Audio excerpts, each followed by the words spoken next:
Okay. Yeah. Nice shirt, Paul.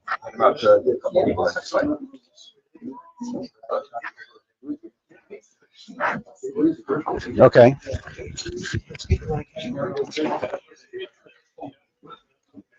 So the thing is that there's 4 of us that are going to be talking. Oh, they're all. Yeah. So maybe you would be better with the handheld? Yeah, if they could pass it around. That's it. Whatever.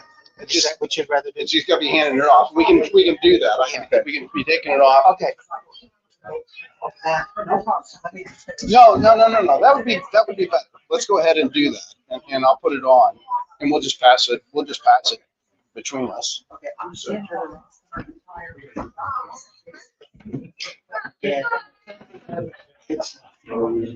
It's live. Live in New York. So I need it first. You're gonna do that.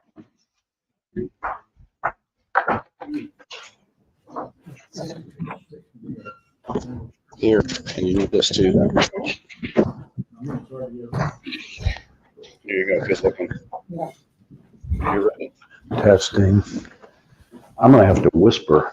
With my voice, I'm gonna have to whisper. Just don't walk too far because you gotta break that one. Okay. We're live, Mark.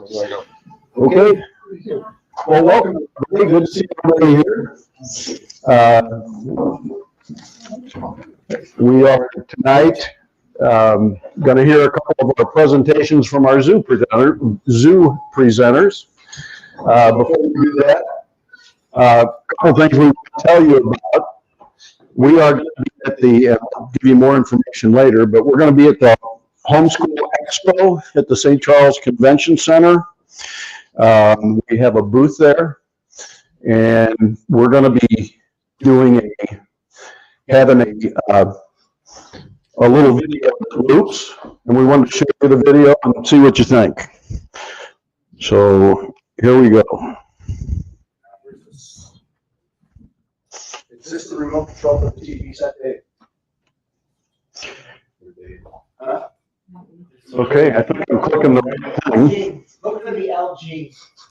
Back there. Oh, Hey, Scott. yes, sir. Hold on. I just want to make sure we got volume. Okay.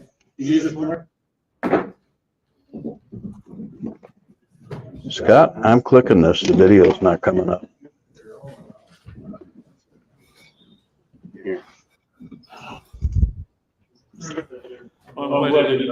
So actually, this is all for the movie about the ark and the darkness. This is the darkness part. Yeah. Well, what's the deal there, Mark? It's not playing. Problems on your side. All right, well, if we can play it later, we'll play it further. Yeah, I know. They can get it to. Oh, there you go. I don't think it's that, but you know what's the deal there? Oh, there you go.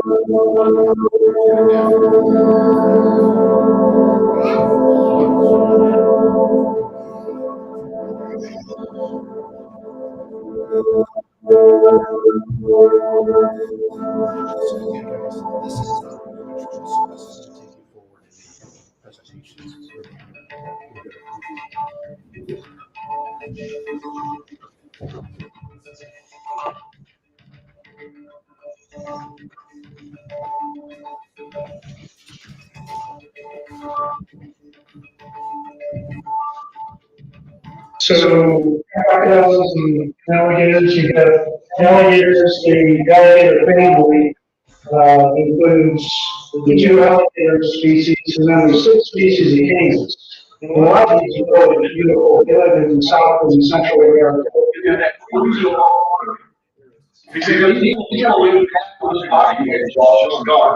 what they do to perform. It's totally and then they all look at it like this. Okay. Okay? Every one of these guys has a name on their feet. Which one's the one?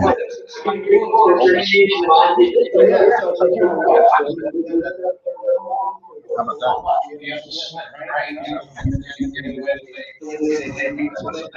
So they have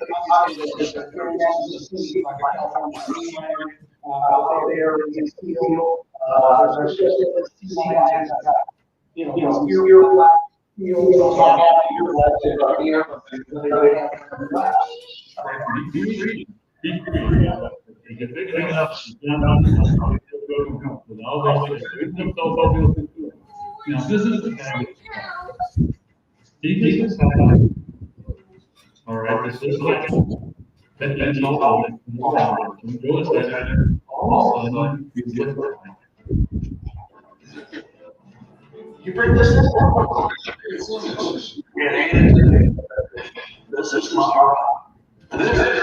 This is an amazing. What's so special? Well, I was sitting like that tonight, and it was a beautiful evening. That rock appeared out of nowhere. I don't know what it was. I looked at that. And it wasn't there. And then it was there.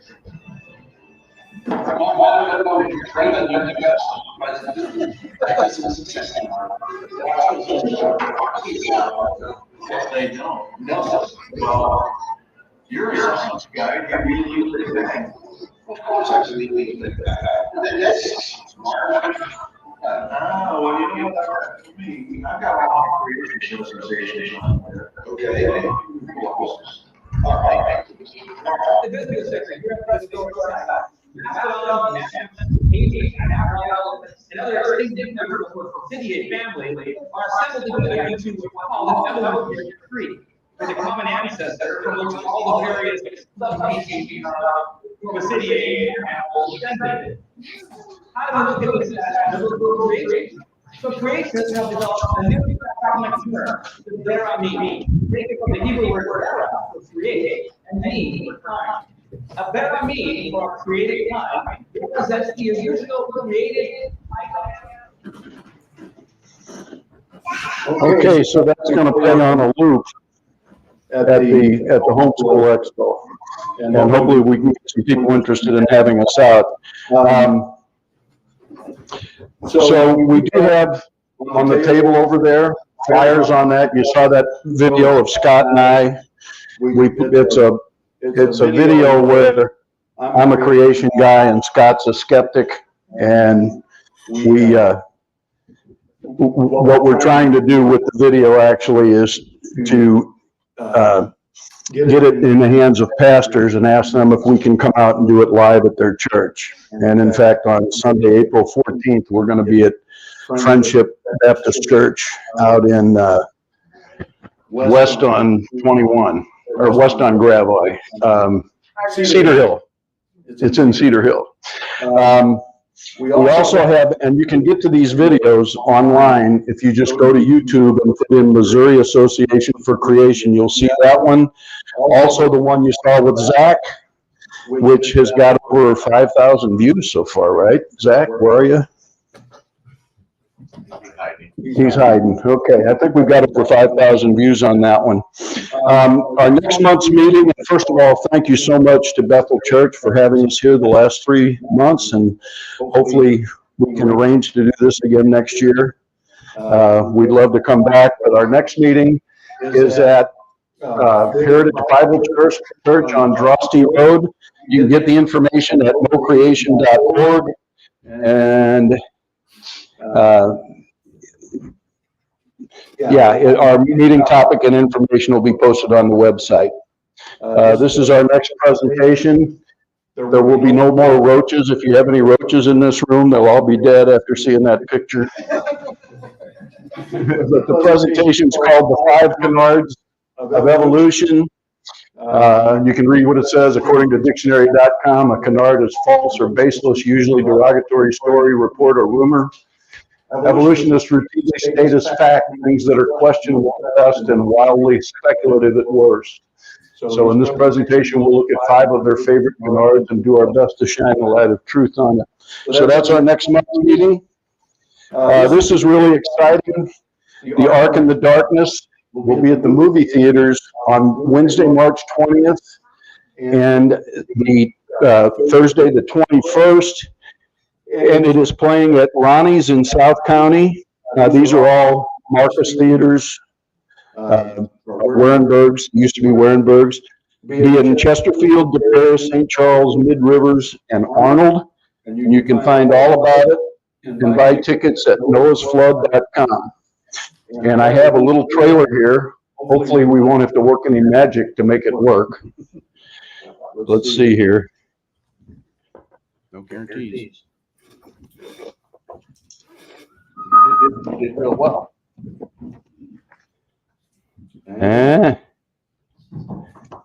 Okay, so you'll have to go to the website to see the trailer. Sorry about that. We didn't test that one. But this is, we're glad to come to your church or your homeschool group or any venue for our creation movie night. And we've got several that you can choose from, and we'll have speakers there to do a Q&A afterwards. One of the other things we do is called Creation Weekend. We're on Friday night, we show a video. On Saturday, first thing in the morning, we do a presentation on the importance of the book of Genesis and how it's foundational to the entire rest of the Bible. And then at 9:30 and 10:30, you can choose between 3 different presentations each hour. And then we have a Q&A at the end. We also ask if we can speak on Sunday, whether from the pulpit or to the Sunday school on Sunday. And that is something we're going to be doing at New Community Church in Wildwood the weekend before Thanksgiving. But we'd love to do it at other churches as well. One thing that didn't, and it's my fault that we didn't get a slide on it, but you have flyers. The Gateway Creation Conference is May the 24th and 25th at South County Bible Church.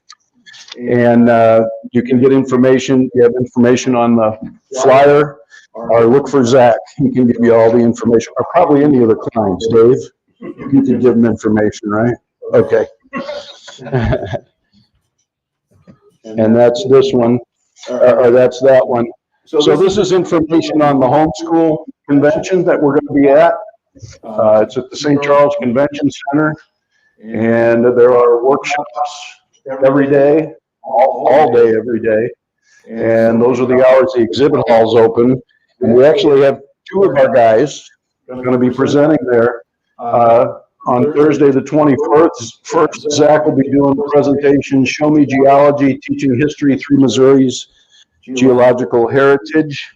And then Dr. Joel Brown is presenting Birds, Bugs, and Black Walnut Trees, Bringing Nature into Your Homeschooling. So we've got quite a few things going on. And there'll be more to come. We're still working on with Missouri Baptist to try and have a big conference in the fall. So that's where we are. I'm going to introduce Scott Jarris, who may need this microphone more than I do. There's that one. Perfect. And Scott's going to lead us. Scott's going to lead us in the animal presentation. There you go. And how did you do that? Okay, all right, you got it. There's a clip on there. There is a clip on there. Anyway, very good. So, can you hear us, Zach? We're good? Perfect. So thank you guys very much for coming out tonight. And so before we do this, though, I'm gonna open us up in prayer. So Heavenly Father, we do come before you, and we recognize you as our Creator, as our Redeemer, and as our King, as the one who made us, and the one who saves us, and the one who reigns over all. And we just acknowledge you as the Almighty God, the only true living God. And we come to you and we pray, Father, for this evening. We pray that the presentations would point everyone to you, and that we would all be encouraged in our faith and be in awe of your wisdom and your power and your kindness in that which you've made. So bless us in this evening, in this way, and teach all of us tonight. And it's in the name of Christ, your Son, we pray. Amen. Amen. So we do the Zoom tours, as you guys probably know already, twice a year. Do that in the spring and in the fall. So the next one coming up here is April 29th and 30th that we have going on. We are going to be going through and teaching on the alligators, prairie dogs, flamingos, polar bears, penguins, stingrays, and butterflies, of which 3 of those you guys will see and hear about tonight. The other thing we have there is, and then if you want to participate in that, if you're watching online as well, you can do that by emailing me, or you can go to our website and you go to our Zoo page, and there's a link there that you can go to and sign up for as well. So those are the things that we have going on, and the reason why we do this at the zoo and everything that is because of the attributes of God. God displays his attributes and that which he's made. In Romans 1:20, we tell everybody that for since the creation, it says this, for since the creation of the world, his invisible attributes, his eternal power and divine nature have been clearly seen, being understood through that what has been made, so that they are without excuse. So God, in his creation, displays himself, his invisible attributes. Invisible. You can't really see wisdom, right? You might be able to see strength, right? But wisdom, it's like invisible. Love, it's like invisible. He displays these invisible attributes of his. So that's what we proclaim when we're there. And indeed, they have been clearly seen through that which has been made. God is the largest evangelist, okay? Every day he proclaims himself to all the world and says, look, I am God. We just come alongside of him and say, we are claiming this God that created you, right? So that is our thing, and so much so, it's so clearly seen that they're without excuse. An atheist is not going to be able to go there and say, I don't believe in God. I tell you the truth. If they believe in God, not only do they believe that there is a God, they know what he's like. Because through their creation, they can see his goodness. They can see his creativity. You can see his power. You see the stars. The sun rises every day. That shows his faithfulness, right? You know all these things about God through that which he's made. Such an awesome God that he has, and his creativity is all there. The zoo is very much like God's art museum, is the way I display it. But the artist is not named. And we're there to proclaim the artist. Right? So those are the things that we do. The other thing we talk about there in the beginning when we give this introduction to saying why Christians shouldn't believe in evolution. Number one was because it takes the glory of creation away from God. Do you think about it, right? As you go into an art museum, nobody goes into an art museum and points at the Mona Lisa and says, look, it happened as an explosion in a paint factory. What does that do? What does that do to the artist? Right? It says, no, it was nothing, right? You just need long periods of time and a lot of randomness, and Mona Lisa will appear. It will not. So it takes the glory of creation away from God. The other thing is, it also says that man's just another animal, right? Evolution says, and we're there walking through, and I says, we are different than the animals. That's why we're on the outside of the cages, right? And we go home at night, but they do not, right? And we're not just another animal. We have been made in the image of God, right? It doesn't say that about any of the other animals. We have been made in the image of God. Awesome, awesome thing. And then as well, evolution teaches people that we cannot trust God's word, right? A 10-year-old can read Genesis 1, and when you ask them how long did it take God to create it, just by reading, that took 6 days. That's what it says. You're right, it does. right? But only in our wisdom, right? The wisdom of the men is, do we make all of a sudden this be not that? And as another example of that, as I remember, so my wife remembers reading Genesis when she was an unbeliever and read it, but knew science and said, I guess Moses got that wrong. See? Nobody has to tell us that, right? It's just like science is, well, how come science is the one that trumps the Bible, right? Even as kids, we taught that. So this is what we need to make sure that we teach this and that we refute evolution. Also, evolution eliminates man's need for the gospel message. Because if we are just evolved from, if we are just a gorilla or an ape, right, just transformed into something else, where's the fall? Where's the fall? Why are we responsible? Why that? Why did Jesus come as a man and die on the cross? He didn't come to save pigs. He didn't come to save monkeys. He came in the form of man because we were the ones who rebelled. We were the ones who needed salvation, not the animals. So it eliminates man's need for the gospel message. So these are the reasons, there's 4 other reasons that I got. There's many reasons why you can reject. But from a Christian perspective, lots of scientific reasons to refute it.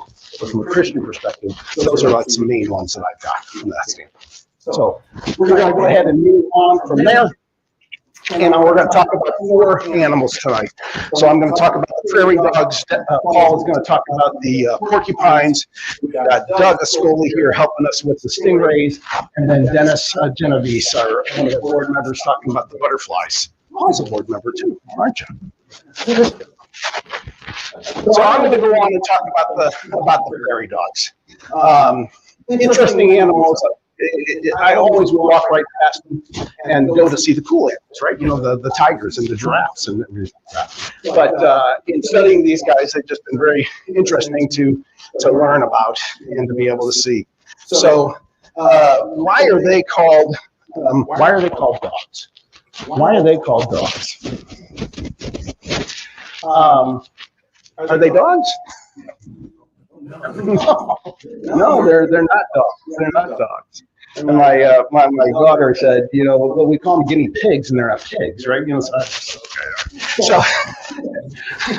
but why do they call dogs then? You know, it's just one of those things. So in the times of the pioneers, when they were coming through and settling the lands and everything like this, as they would come through. These guys here would come out to the trail and see the people coming. They'd put their heads up and they'd give this chatter. And when they did that, the pioneers that were going through compared it to like the barking of a dog. And so then they were just like, watch out for the prairie dogs, you know, type of thing. And that's how they got their name. Just they got their nickname that way, you know. Some people got good nicknames, some people got bad nicknames. So it just all depends. But it stuck with them, needless to say. And so where do they and then they grow to be a size of about 12 to 18 inches, so not very big, right? So just 1 to 4 pounds. We've lived 3 to 4 years, so not a long lifespan, and that. But it's but they're that's the size that they get to. It's a good thing they don't get very much bigger than that for what they do here. So 5 species of prairie dogs. Needless to say, they live in the prairies. So you kind of see that middle section there where they live at. You got the guys up in the right-hand corner there. They're the black-tailed prairie dogs. Largest population is from a space standpoint, obviously. The bottom ones are the Mexican prairie dogs. They're they're not endangered, but they're very rare in that small little green patch there in Mexico. Then you've got the white-tailed prairie dogs up in the upper left in that red spot. You've got the Utah prairie dogs in the purple spot, and then these little guys here, the Gunnison's prairie dogs, they're down here in Arizona and New Mexico in the yellow area, and that's where they live. That's the only place that they live. So you aren't gonna find prairie dogs in China. You're not gonna find them in South America. And that. So those are that's their location that they have. And what we would say is, well, there's these differentiations between them. We would say that God created them as a kind, going back to baraminology and everything like this, to where they created a kind, a prairie dog kind, and out of that kind, then came speciation and came into the 5 different types we had here. I don't know how many types of prairie dogs there were, but this is the 5 that we have left. And I'll be talking a little bit more about that. So what do they eat? They live in the prairies. They're herbivores, so they eat vegetables, right? So they eat leaves. They eat grass mostly, since they live out in the prairies. But it's a very important purpose out there in the prairies. Needless to say, they're not very tall, and they do not like tall grass because tall grass would allow a predator to hide. So they very much like to keep their grass cut down low from that standpoint, and that's what they eat. They eat a lot of vegetation. And then where they live, not only do they live there, so they are not dogs. They are actually related to squirrels. They're rodents, and that, so they're related to squirrels. But are you going to find them up in a tree? Is that where you're going to find the prairie dogs? That's not where you find the prairie dogs. Where we find the prairie dogs is in the holes, right? You find them in holes. Now these holes are not just burrows like a rabbit may have. These are tunnels.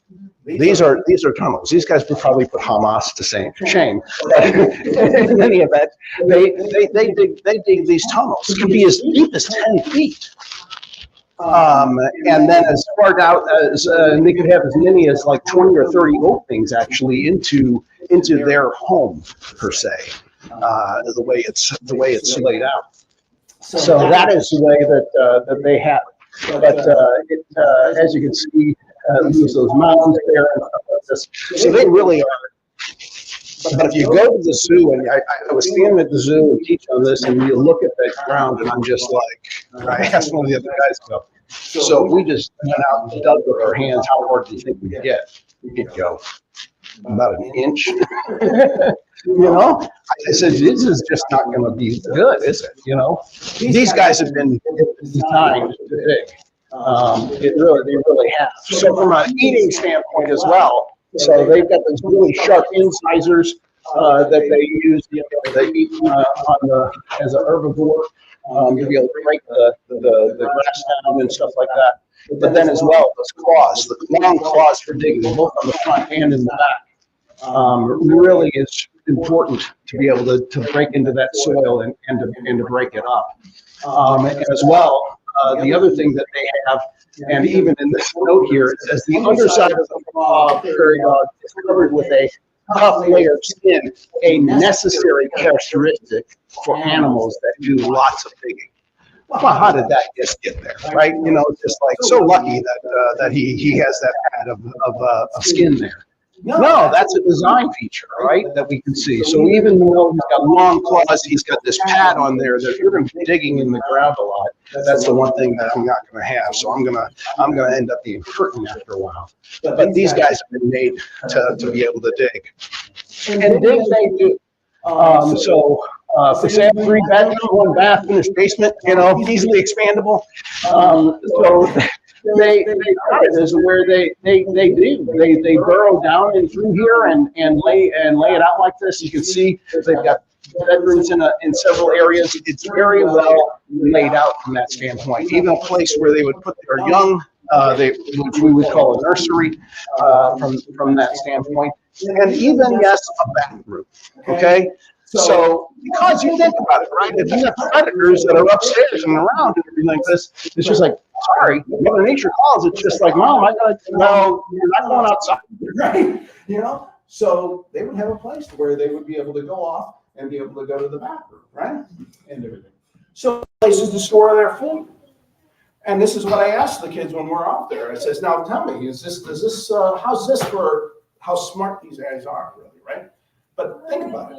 Do you want to sleep where you go to the bathroom?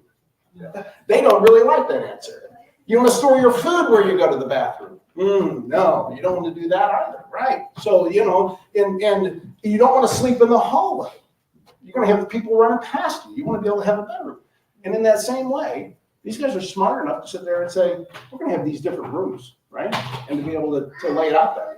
But then as well, obviously, to be able to have an exit ramp out. The other thing is fresh air. 10 foot down. How are you getting fresh air down there?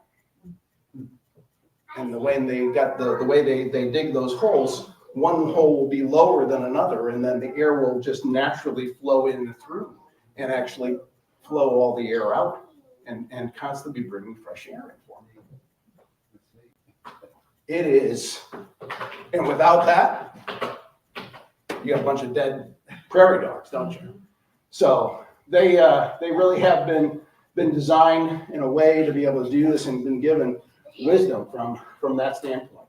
I do have a sad story to tell, and that is from the standpoint of in the early 1900s, it was estimated the population of the prairie dogs was 1 billion prairie dogs in that area, all the way from southern Canada all the way up down into northern Mexico. Once again, 1 billion prairie dogs. So obviously westward expansion, we're expanding and we're settling that area and everything like that. Ranchers and settlers, though, they saw them as a nuisance because of the holes that they were digging. And their ranch and everything was saying that these guys are just destroying our land. And the animals that we've got here to be able to live here just aren't able to do it. So they complained to the U.S. Congress. They complained to their Congress people and said, we've got to do something about this. We got to do something about this. And the U.S. government actually had a plan, and they put out poison feed to exterminate the prairie dogs.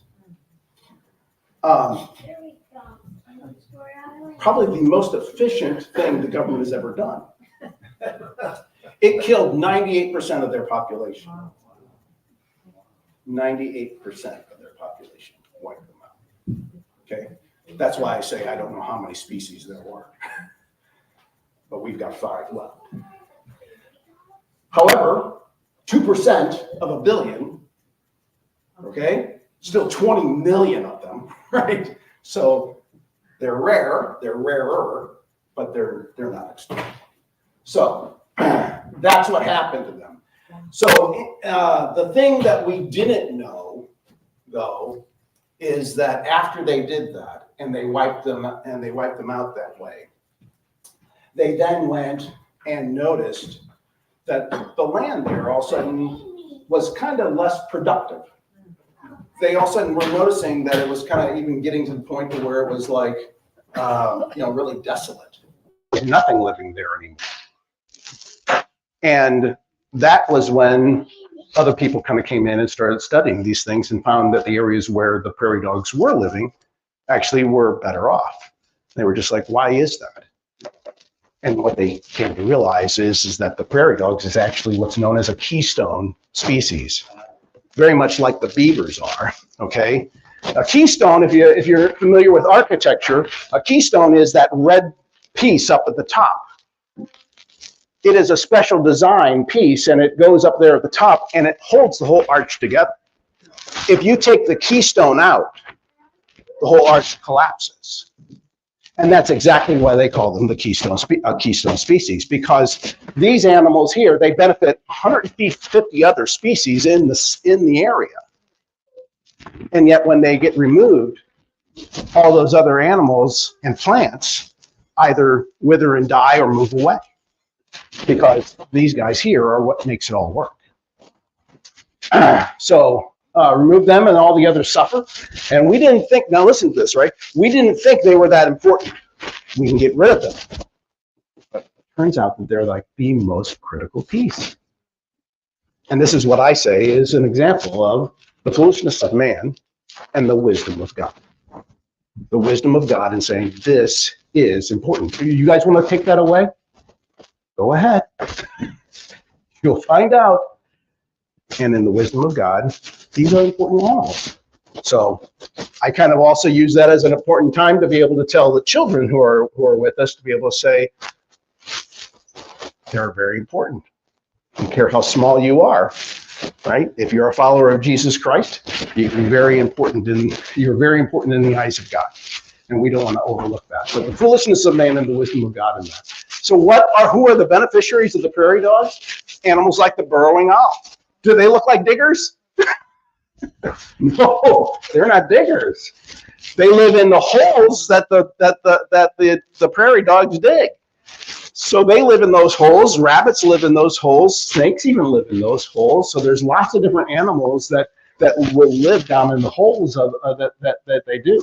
I talked about how they eat away at the tops of the grass and to keep it kind of down low. Well, when you do that, then it ends up flourishing in some of the other grasses that are there, and that is great for the bison and the pronghorn and the mule deer, because they really benefit then from that type of thing as well.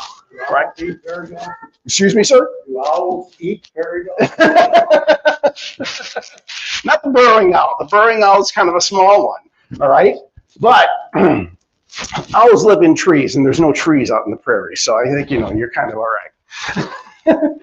But then as well, then you've got plant life. Because what are they doing? When they dig those holes, they're bringing up all this soil that's down underneath and everything. This and bringing up fresh soil. They're aerating the soil. How important is that? That's important. That's what their jobs are. I look at the prairie dogs and go, these guys, God has made these guys to be the landscapers of the Great Plains. These are the landscapers. Don't get rid of your landscapers. So all these different species that benefit from them. And then, yes, Mr. Will, to your point, then you've also got the predators of the prairie dogs that benefit greatly from them, right? I mean, come on. They're 12 to 18 inches long, 1 to 3 pounds. That's like a pork loin roast for a family of 4, all right? So I'm just like, that's perfect. So you got coyotes and golden eagles, badgers, the hawks, and the endangered, actually, black-footed ferret species up here, the black-footed ferret is actually an endangered species, and they are now bringing prairie dogs into these areas where the ferret is, so the ferret will live. And they're surviving, trying to make the animals survive by doing this. And obviously we got foxes as well. So all these different species that then benefit from the existence of the prairie dog. But once again, we didn't think that they were that important. But if you take away the prairie dog, what happens? All these animals go away, and you don't have anything out there. And you need somebody out there to take care of it. So that's what kind of goes on with that. So with all these predators around, though, if you got all these predators, I mean, how does a prairie dog defend himself, right? He doesn't have an arsenal down in there. There was no arsenal. Did you notice that? There was no gun room down in there, right?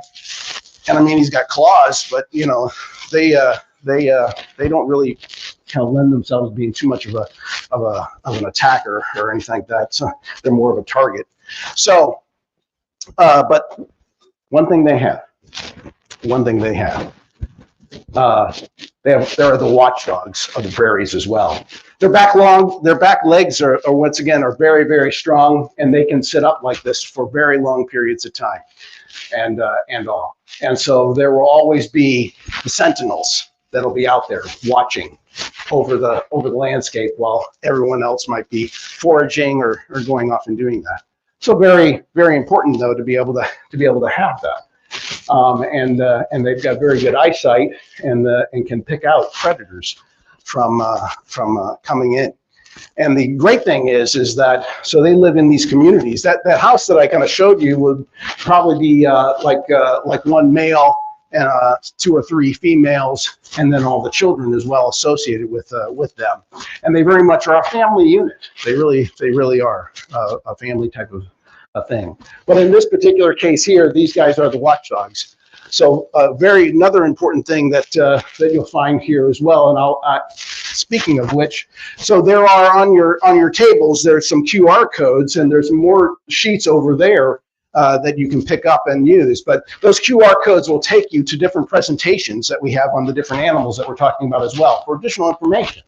So in particular, this what I'm going to go through right now is from this Khan Shlabachnikov, who does this video. He's been studying prairie dogs for 30 years. So I'll just tell you what they did is that when they were out there, they would notice they were observing them for social reasons, but ultimately what it came down to is that they noticed that they would see a hawk in the air and they would hear this chatter, and then they would see, you know, the prairie dogs like go back down into their holes and stuff like this. And they would go, oh yeah, they must have seen the hawk and went down and in. But they would just notice this. They would see a hawk, they would hear a chatter, and they would see everybody run away. And so all of a sudden somebody was just like, I'm wondering if they're telling them that there's a hawk in the air and they're going away.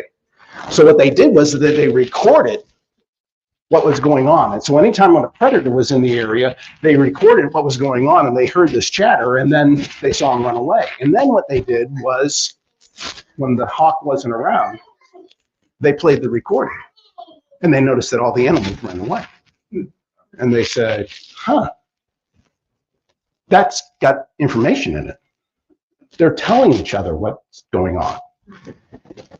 And so much so that they did do this, and they were actually able to take it in then into the computers and look at this from a sonograph standpoint and look at these different signals that they had for different animals and stuff like this. So they were going through this. Now, mind you, this, what I'm looking at right there, and you'll hear it on this recording, is 1/10 of a second. It's like bird chirps. It's like cheep, cheep, cheep, cheep, cheep, cheep. That's it. Boy, I'm glad I'm not like a male prairie dog. I got a hard time sometimes listening to my wife when it's a long sentence and everything like this and understanding what she said. I can't imagine just listening to a 1/10 of a second and being able to know what that means. But they know what that means. And in a 1/10 of a second, they're telling the whole community, hey, there's a human in this area, right? But it's more than that, right? So they can see that, and they see there's coyote and there's a domestic dog. Different signals for them. So when they see a coyote and they would play the coyote signal, the animals would all run away. When they would say it's a domestic dog doesn't attack them. So they would give this signal that says there's a domestic dog in the area, but nobody would run away. They go, they've got to know the difference between those animals, and they've got a different signal for them. And they never confuse them. Whenever they put a dog into that area and everything like this, it would always give the dog call. When they would ever put a coyote into that area, it would always give the coyote. They would not confuse them. And is that important? Oh, yes. Right? The boy who cried wolf. You better be clear on your commands and everything like this. So very, very smart animals. And this is the most sophisticated language that we have documented, okay? Because they've been able to do this and go through with the sonograph and look at all this different stuff, and they would also test it. Because they would take people and they would take them in a blue shirt and walk them through. Then they would take them in a green shirt and walk them through. It would be a different signal. And take them in a yellow shirt and walk them through. Different signal. So they have figured out that they can actually, in this 1/10 of a second, tell them if that's a human, a dog, what kind of an intruder is it? How is it? Short, tall, medium, right? What type of an intruder do I have coming in? What's its shape? Rectangular, round, stout, thin? What color is it?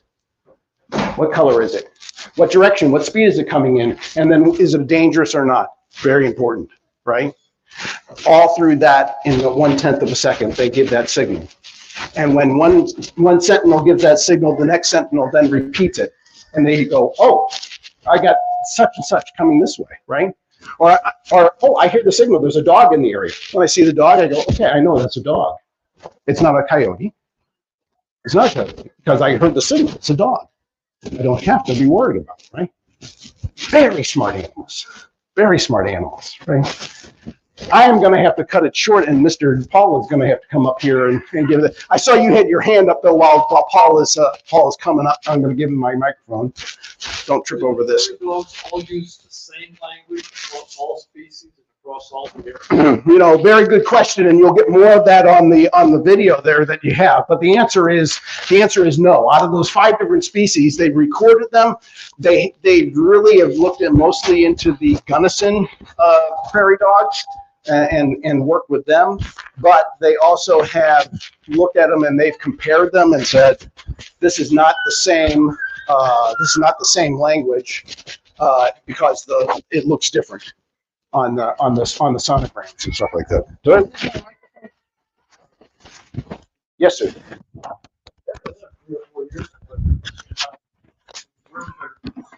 Where'd they go? Where's their cemetery? Where's the other animals? Yeah, the other animals. That's exactly right. You know, so you got them doing that. I don't know where they're going at the zoo. I'm thinking that they're wrapping them up at the zoo somewhere.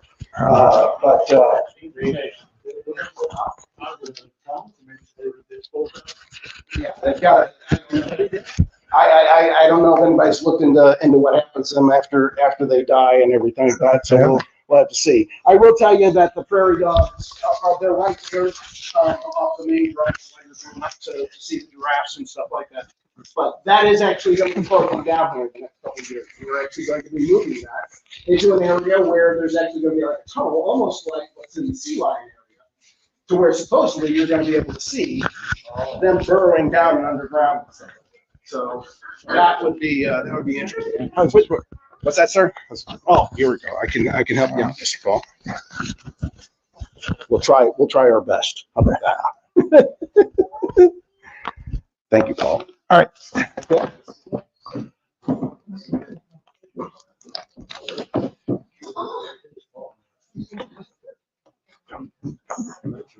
There you go. All right. Perfect. All right. Thank you guys very much.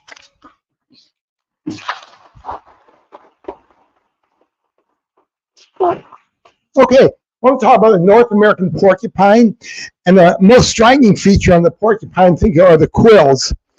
They have about, in amongst all the hair, they have about 30,000 quills, the North American porcupine, and they're everywhere on the body except on their feet and face and stomach.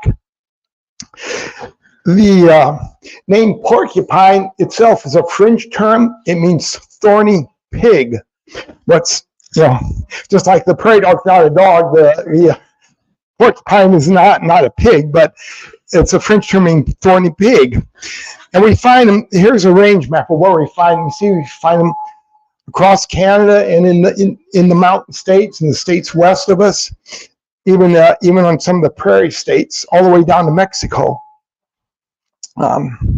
They're quite a wide range over there. Go ahead. Speakers are on? No. Anyway.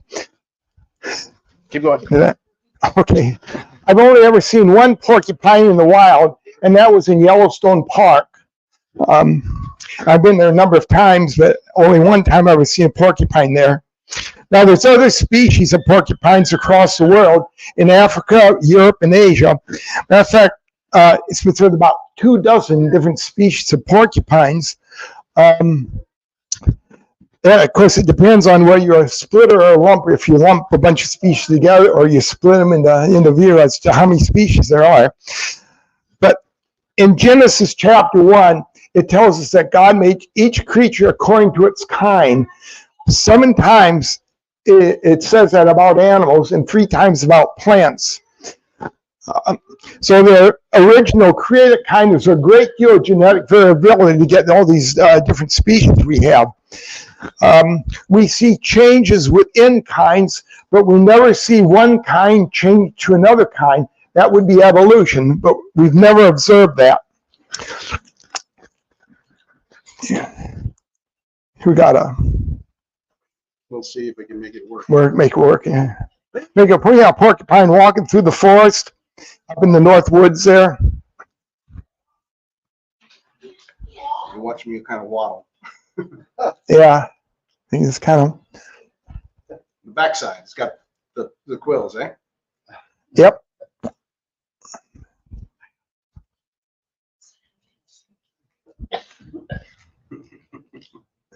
That's it, my friend. Okay. Yeah. Anyway, porcupine, just like the prairie dogs, is classified as a rodent. A rodent is an animal that will gnaw. It has two pairs of incisor teeth, two uppers and two lowers. The front part of the incisor teeth is enamel, and the back part is dentine. And as the dentine wears down, it will make the front part even sharper. And the teeth will continue to grow as long as the animal's alive as they begin to wear down. As far as rodents go, the porcupine, North American porcupine, is the second largest rodent in North America. Anyone know what's the largest rodent we have? Anyone want to guess? The beaver. Beaver is the largest rodent in North America. The porcupine about 30 inches or so long with a 10-inch tail and can weigh up to 30 pounds. The African porcupines are the largest porcupines in the world. Okay, the color can range from black to brown to yellow-brown.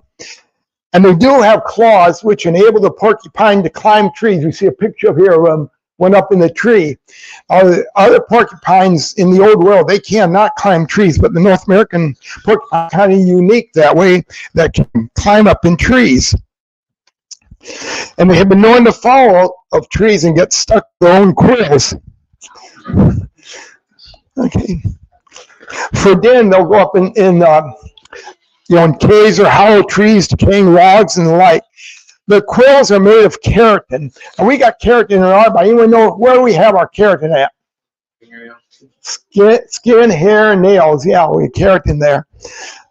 Also found in other animals in feathers, horns, claws, hooves. The porcupine quills are hollow and they're filled with air, which means it makes them a good swimmer because they're buoyed up by all the air in the quills. Porcupine will eat quite a wide variety of food. Pine needles, bark, roots, stems, leaves, berries, seeds, nuts, fruit, wooden decks, wooden axe or rake handle or shovel handles, wooden furniture, wooden buildings, but they will gnaw at wood. Now, an animal like a porcupine that eats plants only, we call those a herbivore. Whereas an animal that eats meat only will be a carnivore. And what about an animal that eats meat or plants? What do we call that? Anyone know? Omnivore, right. There are a number of predators for the North American porcupine, including like coyote, fox, cougars, bobcats, bears, wolves. The idea is they have to turn the porcupine upside down where there's no quills on the belly without getting stuck, and that's not an easy thing to do. But however, there is an animal called a fisher, which is in the weasel family, like a mink or marten or otter. Scott mentioned the ferret, that's part of that weasel family. Anyway, ferrets, they live in Canada, all across Canada, and they seem to be pretty successful at being able to flip the porcupine over and get at its belly like that. Sometimes a fish will get quilled though and get fatally quilled. Porcupine will stick something in the face or something like that, and the animal will probably die if it can't get the quills out. It couldn't eat or drink. Now, in defense, a porcupine will erect its quills, chatter its teeth, and emit a strong odor that's been said to smell like a goat or human body odor or strong cheese. The porcupine cannot shoot its quills, but if they come in contact with a predator, they'll come off, or they'll readily detach and lodge in the flesh of the predator. Okay, as I already mentioned, an adult porcupine has about 30,000 quills among all the hairs. And if a quill is lost, it'll readily grow back in a week or two. Okay. As a last resort to defense, the porcupine will climb a tree. Here's a close-up of a porcupine quill. it has small barbed tips on the end, which you can see on the bottom picture there how there's barbs on there. And when they go in, those barbs will expand out. So give more injury just coming out. And it will grow deeper.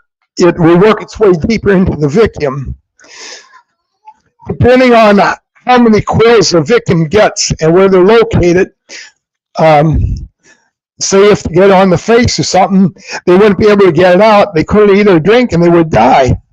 Also, they can get infected. They take a veterinarian to sedate the animal to get the quills out. Now, here's even a closer look at the quills.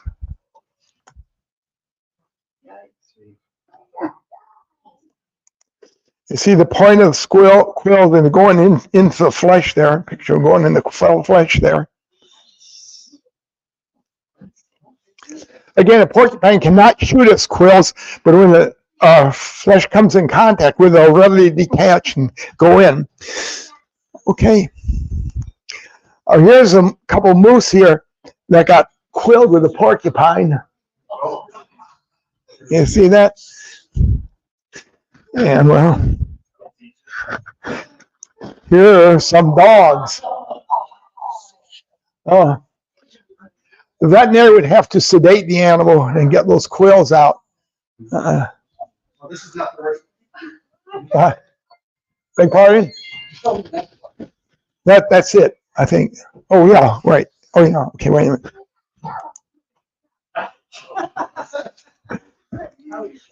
Here you are.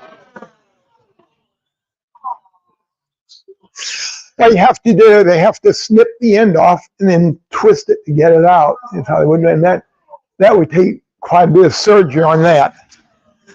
So, anyway.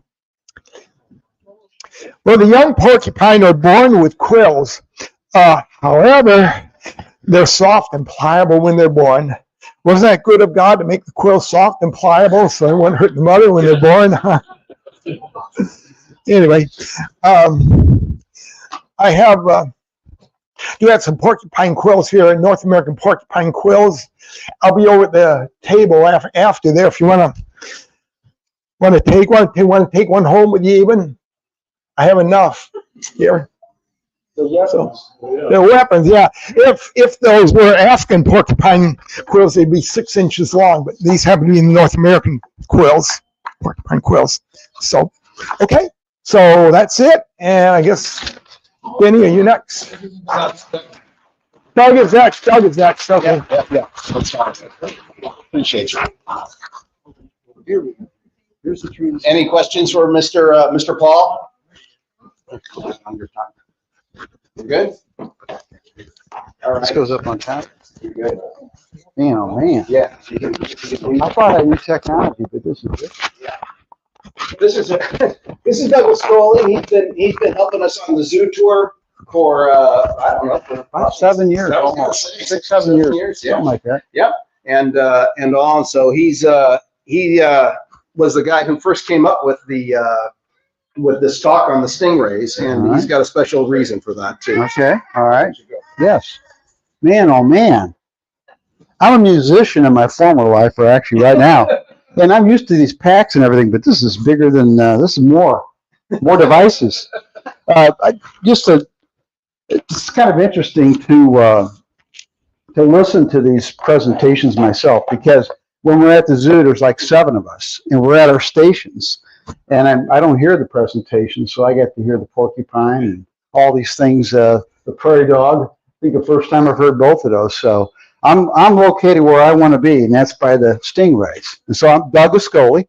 I'd like to talk about stingrays. And who's been to the zoo? Anybody here been to the St. Louis Zoo? Oh, most people. Who's been to the stingray exhibit? Has anybody? Ah, good. It's pretty cool on it, actually. And normally I stand right outside of that because there's a charge to get into that stingray exhibit. So you have to have some money to get in there. And I present.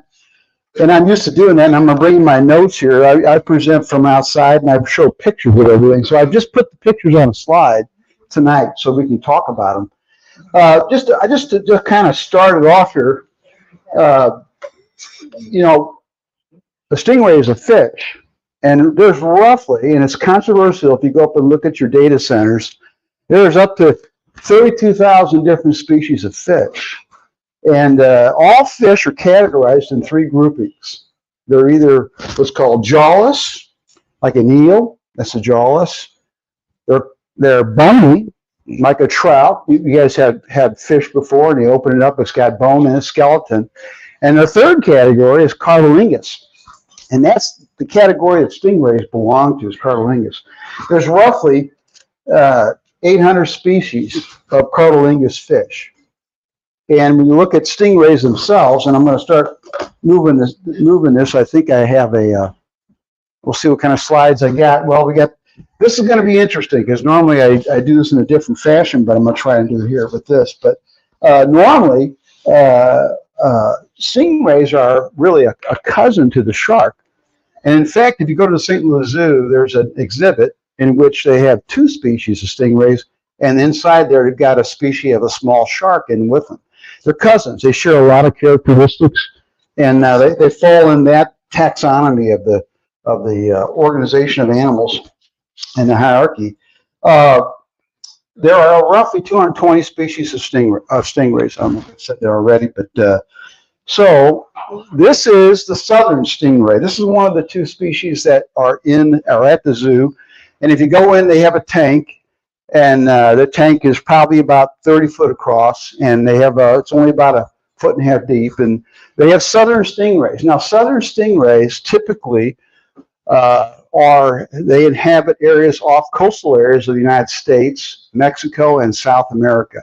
So if you look along the coast, starting just south of, say, New York on the East Coast, and go all around there, Florida, and down Mexico and South America, you'll find southern stingray, and they're in the Caribbean, of course, too.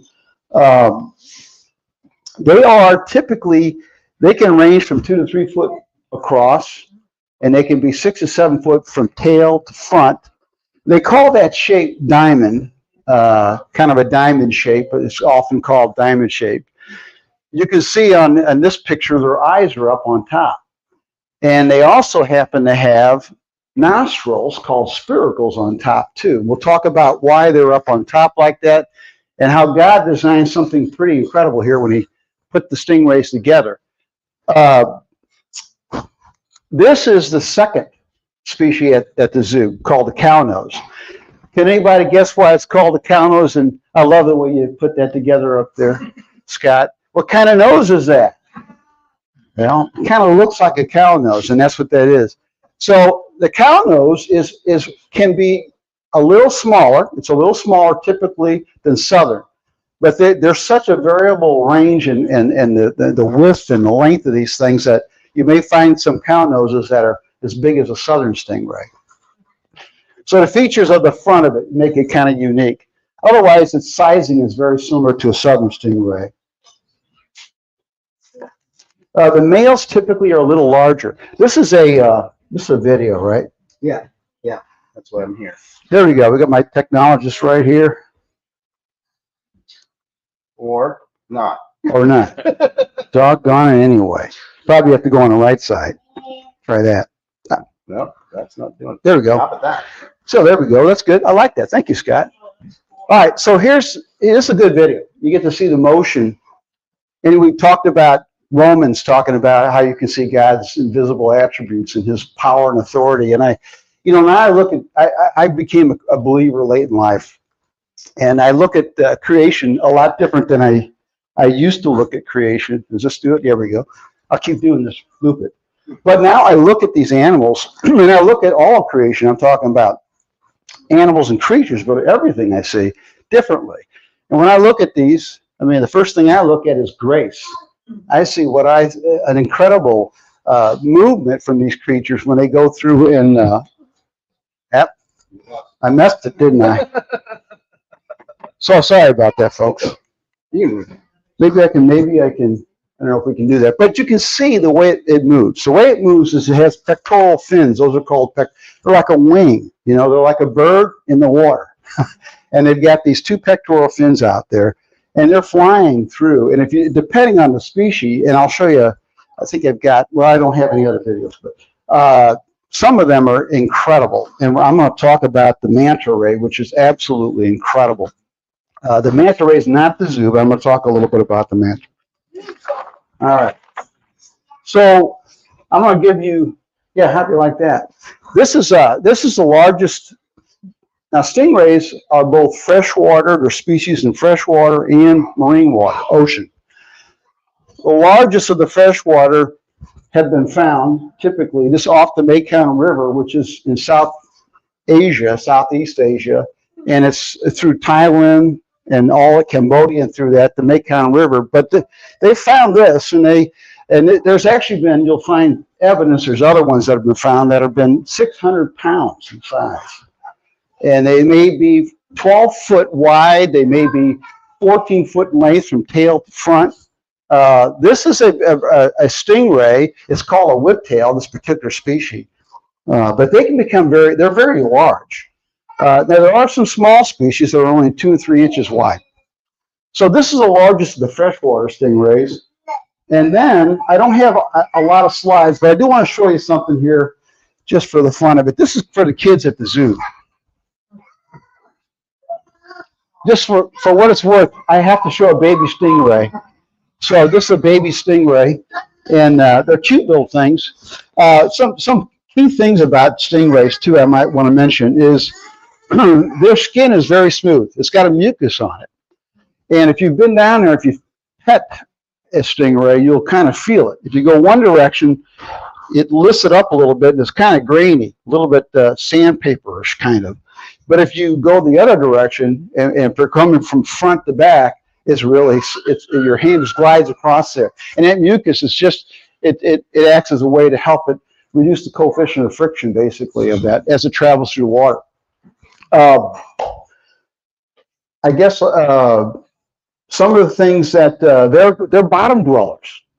Now, I say that. Most stingray are bottom dwellers. So they're down there, and what they live off, the kind of food they live off is they have small little ocean shellfish and all the creatures and crustaceans that are down low. So they'll stay, typically stingrays will stay at the bottom. They move occasionally, of course, from A to B, but they'll stay at the bottom.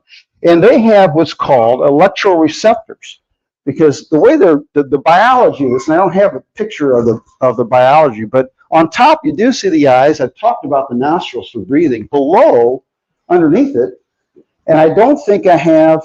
I'm going to be skipping, I think, some slides here because I think I do show it in a later slide. Below is the mouth. Okay, I am kind of going about this a little bit different here, folks. I want to show you. Here we go. Here's the bottom side of a stingray, and you can see on the front, that's the mouth structure up in the front, kind of the U shape, and behind it are the gills.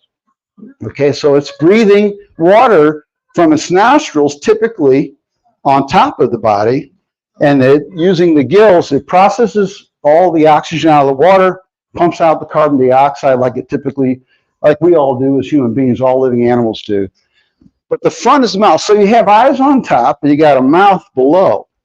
So, and it's a bottom dweller, and it's looking for crustaceans and small creatures down there.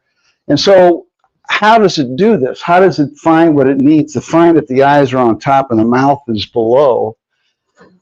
And I can give you the answer to that question, which is there's two ways. It does have a sense of smell, but it also has electroreceptors in its skin, and they can actually sense current, electrical current. All living creatures give off current, including us, incidentally.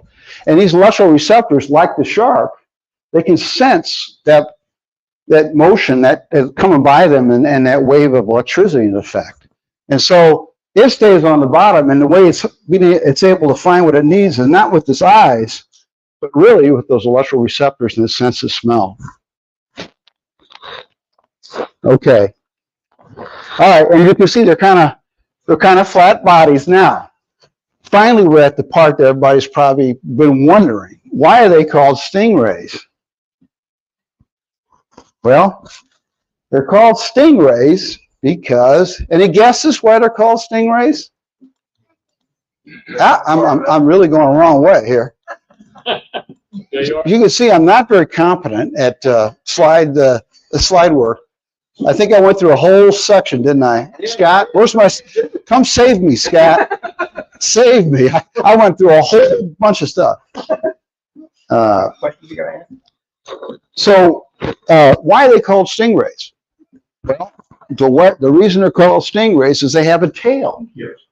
And on that tail, that's good. On that tail is a stinger, a barb that's about halfway, depends on the species, it can vary, but the barb is usually halfway down, roughly the length of the tail. That barb is basically a knife. And if these are very docile, they will not come at you and attack you at all. They have to feel threatened before they whip their tail up and attempt to stab you with that barb that's on the tail. I want to get to that too. So the barb can go right into you and cause a lot of damage, but won't kill you per se. It's not at the level of that. It's a serrated barb. And my slides are, of course, can I go backward and get to my serrated barb here? Nope, it's the other way. I'm sorry. It's the other. Oh, Yeah, I guess it is, yeah. so you want to go Yeah. forward. Let's go back. Yeah. There we go. There it is.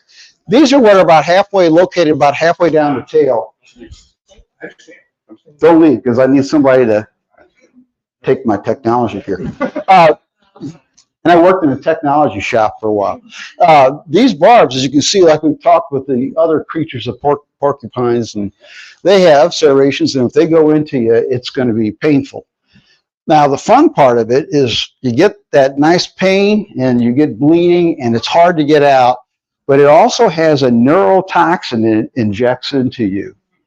And it's a venom, basically, like a snake. And what it does is it will paralyze that area, immobilize, it'll mess with your nerves a little bit. So it can hurt. But people don't die when they get stung by a stingray 99.99% of the time. However, one person that was known to a lot of you, probably Steve Irwin, right? He unfortunately, he got stabbed by a barb, but he got it stabbed into the heart area. And you can imagine the neurotoxin going into the heart area. So he died from what I understand, what I read, he died pretty quickly, actually, because it just probably stopped the motion of his heart too. And he was bleeding from the actual physical wound. But typically people, there's a lot of wound pictures I've looked at, they all survive, you know, and even the toxin won't kill you on its own. But in this case, and it's a famous person it happened to, I think there were only 2 deaths in the last 30 years in Australia. He was one of them. So that's how rare it can be. So, all right. So I want to cover a couple other things real quickly here. Let's go backward. Can we go? You don't have much time. You're cutting Yeah. Dennis's Yeah. time. There we go. Look, okay, this is a manta ray. I want to show real quickly. I talked about the largest freshwater, which is at the Mekong River there, 600 pounds. Well, guess what? The largest marine water ray is the manta, and they can be 2 tons in size. They're 3 times wider in width. They can be 22, 23 feet wide. And they basically use those front 2 objects you're seeing are fins for motion and for pushing.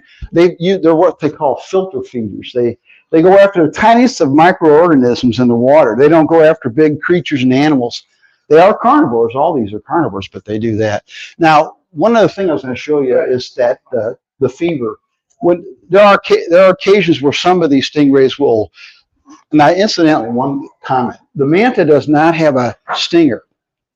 It has one, but it's over the course of time, it's become a bump on a manta ray. So there's no outright stinger. Yeah. Well, short range evolution like fingernails, right? So these guys basically are huge. They're considered the smartest because the brain to total weight mass is the highest. They have the largest brain. They're extremely curious, And they are, everybody I've seen in the interviews I've seen, they love going to see the mantis. Now the mantis, as well as cownose and some of the other species, will create large groupings like this. These are actually mantis, and they will come together, and it's called a fever, and they'll migrate into areas where there's more food. So they'll mostly migrate for the sake of the food. And you'll see on the perimeter of those fevers, some mantis jump up out of the water. And scientists are trying to figure out exactly why that is. It might be they're announcing the fever, and they're just kind of presenting themselves. But these are amazing creatures. The last picture, last slide, do I have time for one more? No, keep going to the end, I guess, right there. Okay. Talk about that. Oh, sorry about that. Sorry about that. This is a picture of me in the water with a southern stingray at the only place. Now, if you go to the zoo, all the barbs are snipped. It's like a cartilage, like a fingernail. So you can pet them and never get stung. However, if you have the interest, you can go into the water and get to see a wild stingray with no barbs that are cut. And that's what I did. This is about 20 years ago. I went down off of Grand Cayman. This is a southern stingray. The guide on the left there is trying to help me lift this southern stingray up, but they have barbs. Why do they not knife me? And why do they not knife 30 other people that were in that tour group? Well, because this area, it's a sandbar about 2 miles off the north shore of Cayman. And over the decades and decades, fishermen used to bring their entrails and all their fish leftovers and dump them on top of this bar. And all these guys, all these southern stingrays loved it. So they love humans. Yeah. They love us to death. So when you get in there, you just have to do the stingray shuffle. They teach you that. You know, you ever heard of that? You gotta do this in order to announce yourself, because if you accidentally step on one, they don't like that too much. But the water's only 4 or 5 foot high. In some cases, 3 foot high, and you can sit there and just swim with the stingrays, they call it. It's the only place I know of. There are controlled zoo areas in other parts of the world. Controlled. This is wild, in the wild, totally in the wild. So it's a fun thing to do. Okay, that's it. You good? Thank you.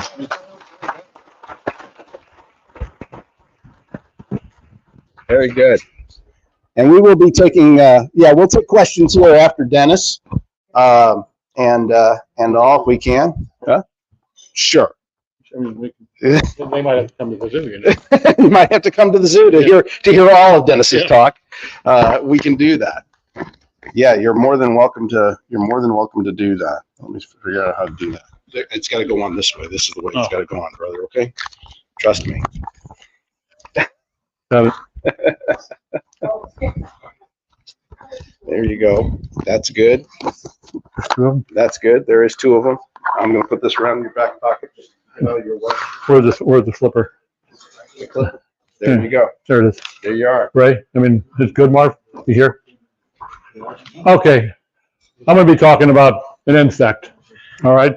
They talked about animals and stuff, but this one here really shows God's glory more than anything else out there. The rest of them are just normal animals. Once I go through this, you'll realize how important and how neat this thing is. This is a monarch butterfly, okay? Right now you see, there's a male and a female. Can anybody tell which one's the male? Bigger. No, not bigger. It's got the 2 little black marks right there in the middle on that side shows us the male, okay? That shows the male, those are the females. All right, now monarch butterflies, I mean, they're basically the king of butterflies. They're the best out there. When they're ready to lay their eggs, they have to find the right plant. So they have to find the milkweed plant. First, the butterfly smells the host leaf, which could be miles away. So they have to pick up this scent from miles away. And once they do that, they get closer, and the smell gets stronger. They get closer and closer, and they land on a plant. Now, when they land on a plant, they got to make sure that this plant is the milkweed plant, because it's the only plant that the monarch can lay its eggs on. After landing on a plant, she feels the texture, the shape, the plant, and her legs, and tells her it's the correct leaf. Okay, so she feels the texture and the shape of the plant with her legs. All right, so you have to realize that. So all of a sudden you get on there, her legs have to realize they've got to have the senses in the leg to make sure that it's a milkweed plant. Also, it also makes sure it smells it and it tastes it. It tastes it with its feet. Okay? She also uses her antennae to smell it again to ensure it's the right host for her eggs. She scratches a leaf with her legs to taste it, makes totally sure it is the correct plant. Finally, she tests the plant with her probatus, which is her feeding tube, basically. It's mostly for feeding for nectar, but also it has on there sensors for smelling. Okay? So the monarch uses the legs, the antenna, and the probatus to approve the plant. Then she lays her eggs on the bottom of the leaf. Okay? Now, think about that. On the bottom of the leaf. I mean, 99 out of 100 times they do it on the bottom. So where did they get the idea that, wouldn't they just think they would land on a plant and lay it right on the top? No, God had to make sure that they put the egg underneath the leaf so that if the rain wouldn't wash it off or something like that. So God was thinking, okay, let's put it underneath the leaf there for him. All right. A female butterfly can lay up to 500 eggs one at a time. So she's busy. All right.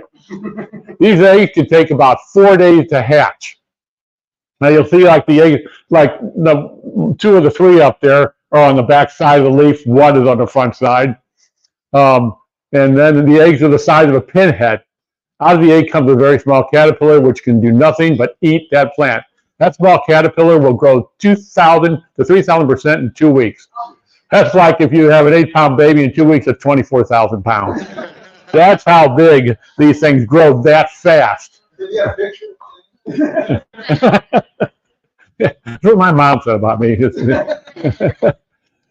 So, and that's it. What's the first thing he does when he gets out? All right, he's hungry. So he eats the egg. All right, I'm going to eat the egg and everything else around it. All right, now, as it goes on, he's got so long, about 10 days, to make sure that he gets big enough so that he can go to the next cycle. Day 3. Now you notice him up here, he's eating the leaf. Now you see the big veins there? The big veins, he's not touching them, okay? And the reason he does it is because in the milkweed plant, the toxics are stronger in the larger areas there. So if they start getting into that, if they do bite into that a lot, and the little bitty caterpillars, and a lot of them do die because they'll get all gummed up, okay? And this toxic gets into them and gets all gummed up. And as you notice in day 5, and you see the size of it compared to a pencil head, and then day 7, they just keep growing. They're constantly growing, and they grow out of their body. They keep changing. All right. Monarch butterflies feed on milkweed plants. Their leaf is toxic to animals, resulting in the caterpillar being toxic, also passing on to the monarch butterflies a bad taste. Their orange wings are a warning sign to predators. Say, "Stay away from me. I taste horrible." And what it is the milkweed plant have these toxics in it. And these toxics are, when the caterpillar eats it, it gets into their system, and it also makes their color orange then. So, the outer skin of the caterpillar is stretchy as the caterpillar grows, because you have to realize how big it gets in just a short period of time. The skin hits its limit and sends a message to the brain to make the new skin to get rid of the old one. All right, so this is called molting or shedding the skin. This could happen 4 to 5 times until the caterpillar is full grown. Now what happens is it starts growing, it grows so big it just can't eat anymore, so all of a sudden the skin starts splitting at the bottom. It gets itself out of the skin. What's it do with the skin then? Eats the skin, all right? Anything that's on that leaf, he's going to eat, all right? Then the 3rd stage is called the pupa, where the caterpillar forms the chrysalis, where the metamorphosis takes place. This is the chrysalis that the caterpillar breaks down into embryo stage. All right. And the monarch releases enzyme that dissolves cells in the insect, muscles, and organs, leaving behind just the most vital life-supporting cells.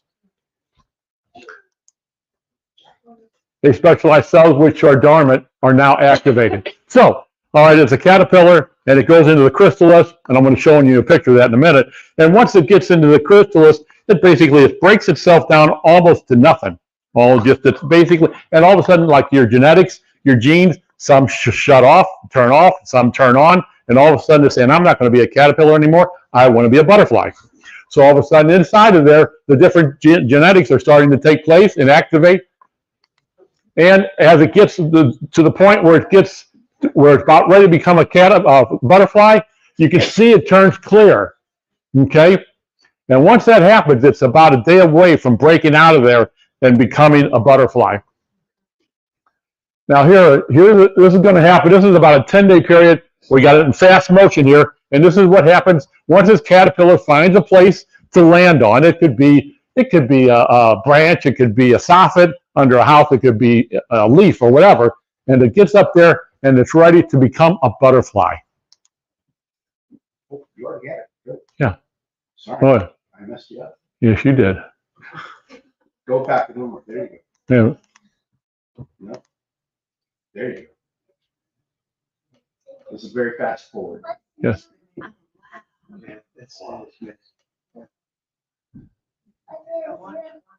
See, now see how it's changing?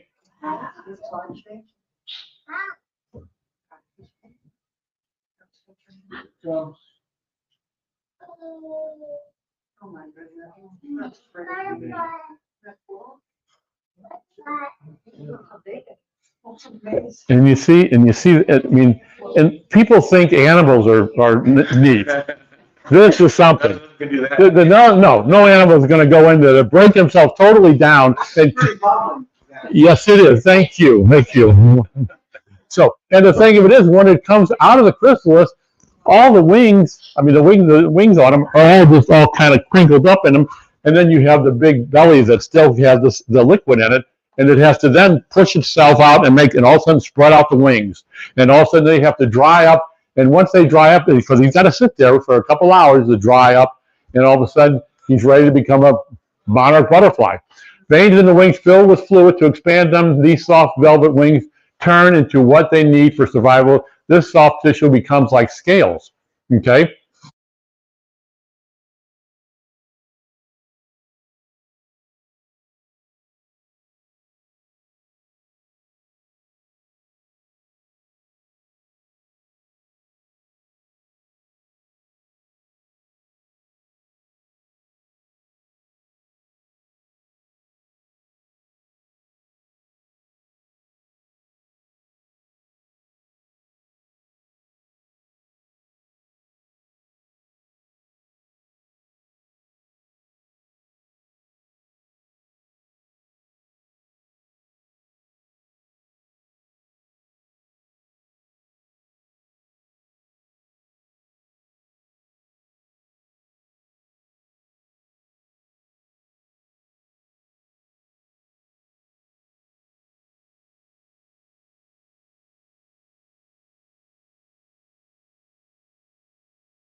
So Kon Slobodnikov, who's studied these guys for 30 years, he studied their languages, and he says he thinks that they're all different, kind of like we've got French and German and English and stuff like this, to where they wouldn't necessarily recognize each other and stuff like that. But anyway, Any questions for any of the guys? we're good. You guys explained it. Oh, wait, Doug's I have a question. Is it a question for Stingrays? It's a question about how much does a coffee cost? Hey, there's coffee and there's sweets over there that Bethel provides for us, There you go. which There is you go. awesome of them. Yeah. So Thank you. help yourself. Which again, thank you very much for coming out tonight. Thank you very much for Bethel for offering this up and hosting us this past 3 months. Okay, and here is the trailer. Ever since 2020, the world has irrevocably changed. Every month passing, seeming to get stranger and stranger. It's scary to think what the future holds as we march forward together, facing a certain inevitability, a prophetic time that can only be described as biblical. There was a future world. The fall of man, that's why God sent the flood. The judgment that happened, It changed the world profoundly. there is yet a future judgment coming. It'll be just as it was in the days of Noah.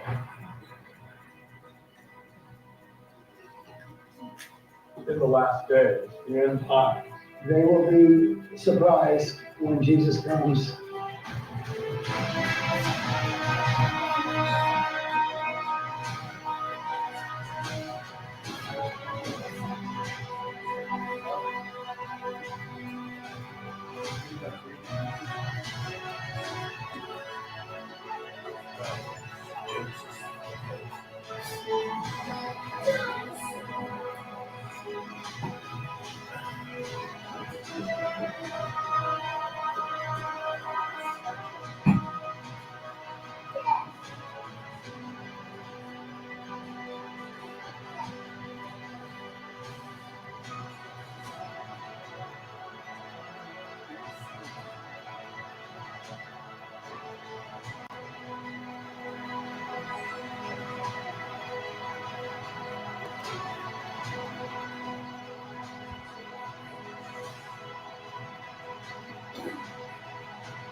The Ark and the Darkness, in theaters March 20th and 21st only.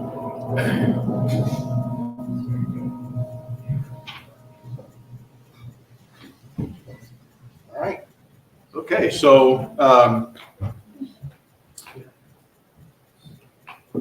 my wife and I have tickets for Wednesday in Chesterfield, and the back is filling up quick, so if you don't want to watch it like this, be a good idea to go online and get tickets. Questions? We're adjourned. Thank you so much for coming, and look forward to seeing you next month.